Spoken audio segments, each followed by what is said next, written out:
اسلام میں محرم کا سسٹم کیوں؟ آج بعض لوگ یہ کہتے ہیں کہ عورتوں کو بنا محرم کے گھر سے نہ نکلنے کا حکم دینا گویا کہ عورتوں کو گھر میں قید کرنا ہے۔ اس سلسلے میں آپ کیا کہتے ہیں؟ دیکھیے، سب سے پہلے تو میں آپ کو بتا دوں کہ جس فریڈم اور آزادی کی بات آج دنیا کر رہی ہے، خاص طور پہ میڈیا کے تھرو پوری دنیا میں ہوا کھڑا کر دیا گیا ہے، اس فریڈم میں تھوڑی سی میں تفصیل کرنا چاہوں گا۔ ایک ہے ان افریڈ فریڈم، جس میں کہہ لیجئے کسی طریقے کا کوئی خوف نہ ہو، بے خوف بے جھجک آزادی۔ ایک ہے پھر فل فریڈم، ایک بھیاوہ قسم کا، ایک بھیانک قسم کی آزادی۔ ان افریڈ فریڈم کسے کہتے ہیں؟ اس آزادی کو کہتے ہیں جس میں عورت کے ساتھ کسی بھی طریقے کی کوئی گھٹنا نہ گھٹے، اس کو پورا اعتماد ہو اس بات کا کہ میرے ساتھ کہیں بھی کسی طریقے کی کوئی چھیڑ چھاڑ، کوئی ٹیزنگ، کوئی بدتمیزی نہیں کی جائے گی، کیونکہ میرے ساتھ میرا گارڈ ہے، میرا فل سپورٹ ہے، جو مجھے پروٹیکٹ کر سکتا ہے، مجھے بچا سکتا ہے۔ اسے کہتے ہیں ان افریڈ فریڈم۔ اسلام اس کی اجازت دیتا ہے۔ اور فریڈم کیا ہے کہ بالکل ہیبت زدہ خوفناک آزادی، وہ یہ ہے کہ عورتوں سے آپ یہ کہہ دیجئے کہ کیا ضروری ہے تم مردوں کے ساتھ نکلو، محرم کے ساتھ نکلو، تمہارے ساتھ جو ہے بھائی یا باپ یا چچا یا دادا یا خالو یا ماموں، یہ سب تمہارے ساتھ ہو؟ ایسا قطعاً نہیں ہے۔ اگر ان سب کے بغیر ان کو نکلنے کے لیے کہیں گے تو ایسا تو لگے گا بظاہر کہ ہم نے ان کو آزاد کر دیا ہے، وہ آزاد ہو گئی یا جا رہی ہیں وہ، لیکن نہیں، یہ پھر فل فریڈم ہوگا۔ بالکل ایک پھر فل فریڈم کا مطلب ڈرا ہوا سا، خوف زدہ، ہر قدم پہ اس کو احساس ہوتا ہے کہ نہ جانے کہاں پہ میرے ساتھ ایک گھٹنا گھٹ جائے گی، کہاں نہ جانے چھیڑ چھاڑ ہو جائے گی، کہاں میرے ساتھ بدتمیزی ہو جائے گی۔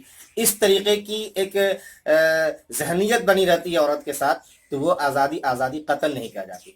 اور میں آپ کو بتا دوں کہ جو لوگ یہ کہہ رہے ہیں کہ اسلام میں ان مردوں کے ساتھ نکلنے کو جو پابند کیا ہے قرآن وغیرہ میں یا احادیث وغیرہ میں، تو گویا کہ ان کو پابند کر کے ایک طریقے سے ان کی آزادی کو ختم کرنے کی کوشش کی گئی ہے، یہ قطعاً غلط ہے۔ آپ ہمیں بتا سکتی ہیں کہ کیا دنیا جہان کے اندر جتنے بھی بڑے لوگ ہیں، پریزیڈنٹ ہوتے ہیں، پی ایم ہوتے ہیں، سی ایم ہوتے ہیں، کیا یہ لوگ وداؤٹ سیکورٹی گارڈ کے کہیں نکل سکتے ہیں؟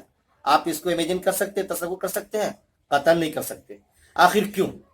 تو آپ یہ کہہ دیتے ہیں کہ نہیں وہ پروٹوکول ہے اور یہ ہے اور وہ ہے، ان کے بغیر ان کو نکلنا نہیں چاہیے، ان کی سیفٹی بھی ہوتی ہے، ان کا ڈگنیٹی ہوتا ہے اور ان کا ایک پاور ہوتا ہے اپنا۔ معاف کیجئے گا، میں آپ کو بتا دوں یہاں پہ کہ اسلام نے بھی عورتوں کو ایک رانی کا درجہ دیا ہے کہ جب وہ کہیں نکلے تو سیفٹی کے طور پہ، اس کی ڈگنیٹی کے طور پہ یہ گارڈز ہوں جن کو محرم کا تصور کہا جاتا ہے آج۔ ان کے بغیر جس طریقے سے نکلنا، گارڈ کے بغیر جس طریقے سے ان مردوں کا نکلنا آپ کہتے ہیں کہ ان کی سیفٹی کے لیے خطرناک ہو سکتا ہے، تو عورتوں کے بارے میں آپ ذرا سوچئے، وہ اگر بنا محرم کے نکلیں گے تو کتنا خطرناک ہو سکتا ہے۔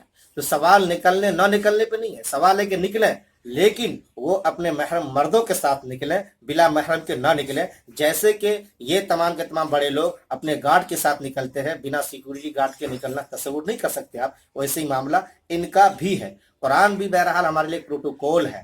قرآن کے اندر، احادیث کے اندر اگر یہ ساری چیزیں آتی ہیں تو اس پہ ہمیں کوئی اعتراض نہیں ہونا چاہیے۔ یہی میرے سوال کا جواب بھی ہے۔ اگر وہ وداؤٹ سیکورٹی گارڈ کے نہیں نکل سکتے تو عورتیں بھی اپنی سیفٹی کی خاطر بنا محرم کے نہیں نکل سکتی۔ سمپل سا ایک ریزن ہے جس کو اسلام نے رکھا ہے، اور تمام مسلم بہنیں ہماری اور مسلم خواتین ماشاءاللہ جس کو فالو بھی کرتی ہیں۔ چیز کافی گشت کر رہی ہیں، ڈائلاگ کے طور پہ ہی صحیح، کہ جو لوگ مردوں کے حوالے سے اور عورتوں کے حوالے سے آج کل کہتے ہیں کہ مساوات کی بات ہونی چاہیے، مرد اگر آزاد ہیں تو عورت کو بھی آزادی ملنی چاہیے، تو اس حوالے سے بڑی خوبصورت لائنیں کہیں گئی ہیں، میں کہہ دوں آپ کو، وہ یہ ہے کہ عورتوں کی آزادی کی بات کرنے والے دراصل عورتوں کی آزادی کی بات نہیں کر رہے ہیں، وہ عورتوں تک پہنچ سکیں اس آزادی کی بات کر رہے ہیں وہ۔ اور میں نے آپ کو پھر جو کہا تو اس کو ریپیٹ کر دوں ایک بات، کہ اسلام ان افریڈ فریڈم کی بات کرتا ہے، پھر فل فریڈم کی بات بالکل نہیں کرتا۔ اور اس کی بھی ایک کہاوت کے طور پر اگر کہہ دیا جائے تو بات سمجھ میں آ سکتی ہے کہ بلی اور کبوتر، ان دونوں کے حوالے سے بھی لطیفے چلے ہوئے ہیں نا، کہ اگر پنجڑے کے اندر طوطا یا کبوتر بند ہو اور اس کو آزاد ہونا ہے تو بالکل آزاد ہو وہ، لیکن اگر پنجڑے کا وہ گیٹ کہہ لیجئے کھولنے کے لیے بلی اگر پہنچے تو پھر اس طوطے اور کبوتر کے لیے آزاد ہونے سے بہتر ہے کہ قید ہی رہے وہ۔ تو آج جو لوگ اس ماحول میں، جبکہ نہ جانے کتنے سارے cases anti women, anti girls پیش آ رہے ہیں، وہاں پہ آزادی کا نعرہ لگا رہے ہیں یہ کہ عورت کے ساتھ کوئی نہیں ہونا چاہیے، ایسے ہی نکلے وہ دراصل بلی ہی کا رول پلے کرنے جا رہے ہیں، جو ہمیں بہرحال بچ کے رہنا ہوگا، خاص طور پہ مسلم خواتین، مسلم بہنیں، مسلم گرلس اس کو اچھی طریقے سے سمجھیں اور اس کو اننیسیسری یا ان لوجیکلی باتوں کو کہہ لیجیے کہ دھیان نہ دیں، ان سب چیز سے پرے رہتے ہوئے وہ قرآن و حدیث کو فالو کرتی ہے، اس کو فالو کرتے رہیں. بس شکریہ.